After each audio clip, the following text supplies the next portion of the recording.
Team তো হাইরে গেল গা। মানে অবশেষে সিরিজ জিতলো বাংলাদেশ, ঠিক আছে, কিন্তু জিম্বাবু যে কি জিনিস, মানে এটা তারা দেখে দিল লাস্ট ম্যাচটাই।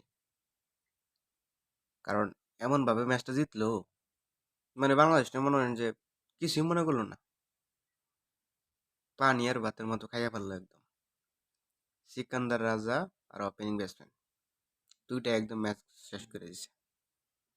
কারণ এরাই হিসেবে আসল টি-20 প্লেয়ার। সিকান্দার রাজা এরাই আসলে টি-20 প্লেয়ার। কিভাবে টি-20 খেলতে হয় এরাই কিন্তু দেখাই দিছে। দেখছেন নি, 18 ওভার 2 বলে ম্যাচটা একদম ঘুরাই দিছে। সিসিলির বলে 72 না 76 রান করে হেরে একদম ম্যাচটা দিছে একদম ঘুরাইয়া। আজকেও এই যে দেখেন, এরাই হচ্ছে টি-20 ব্যাটসম্যান, বাংলাদেশের ব্যাটসম্যান মানে কি করলো টি-20-তে। বাংলাদেশ ঠিক আছে, চার পাঁচ সিরিজ 5টা ম্যাচের মধ্যে 4-4টা ম্যাচ জিতছে, ঠিক আছে বাংলাদেশ, কিন্তু এরকম দাপটের সাথে কয়টা ম্যাচ জিতছে বাংলাদেশ?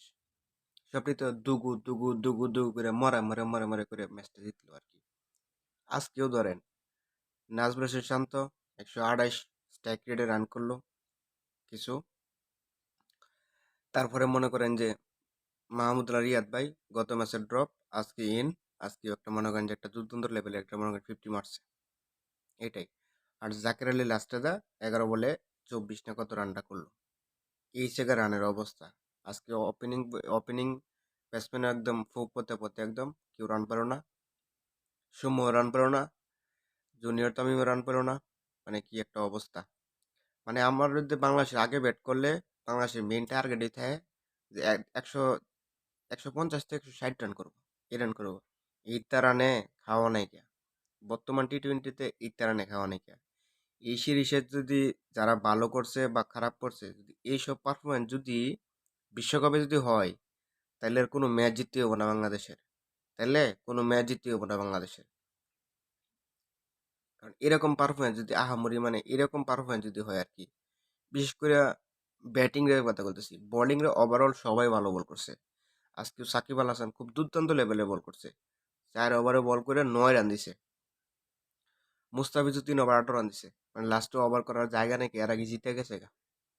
একটু সাইফুদ্দিন খসড়া বোলিং করছে, ঠিক আছে, সবাই একদিন এক একদিন ভালো বল করবে। 160 রান, 170 রান, এইটা রান করলে মনে করেন যে এটা যে কোনো ধর মনে করেন এটা ব্যাপার না, কারণ এক এক বলারের উপরে একটু গুণের চালাই দিব, ম্যাচ জিতে যাবো গা। তাই যে সিরিজটা গেছে এই সিরিজেতে আরো বেটার অপশন লেভেলের খেলা খেলতে হইব বিশ্বকাপে। তাহলে যদি আমরা কিছুটা যদি আশাবাদী কিছুটা করতে পারি। আর দেখছেন তো সিকান্দার রাজা, মানে এরা এক একটা ব্যাটসম্যান এইরকমই, দাঁড়ায় গেলে গা কোনো ম্যাচ মনে করেন 200 কোনো ব্যাপার না, এরকম লেভেলের টিকিট খেলতে হইব, তাহলে টিকিটটা আগানো সম্ভব। অবশ্যই ঠিক আছে, বাংলাদেশ একটা সিরিজ জিতলো, কিন্তু শ্রীলঙ্কা, মানে আমরা এই জিম্বাবু, আমরা যারা আর কি ছিল জিম্বাবুকে নিয়ে নিয়ে যারা মাঠের মধ্যে যারা বুয়া বুয়া বুয়া বুয়া স্লোগান দিছিলাম, দেখেন আজকে জিম্বাবু কি টিকিট খেলে গেছে গা। আমরা তো কয়েকটা ম্যাচ আরো হারে যেতাম গা, মানে অল্পের জন্য খালি জিতে গেছি গা, কিভাবে ভাগ্য আমরা যদি সহায় ছিল এই জন্য ম্যাচ জিতে গেছি গা। আর যে কয়টা ম্যাচ জিতছি একমাত্র বোলিং এর দাপটে ম্যাচটি জিতছি, ঠিক আছে, ব্যাটিং এর দাপটে ম্যাচ জিততে পারে না। যাই হোক, বাংলাদেশ শুভকামনা। বিশ্বকাপে এরকম এইরকম পারফরমেন্সে মানে কোনোভাবেই মানে মাইনে যাওয়ার মতো না। আশা করি আমরা বিশ্বকাপে যে আরো ভালো বেটার পারফরমেন্স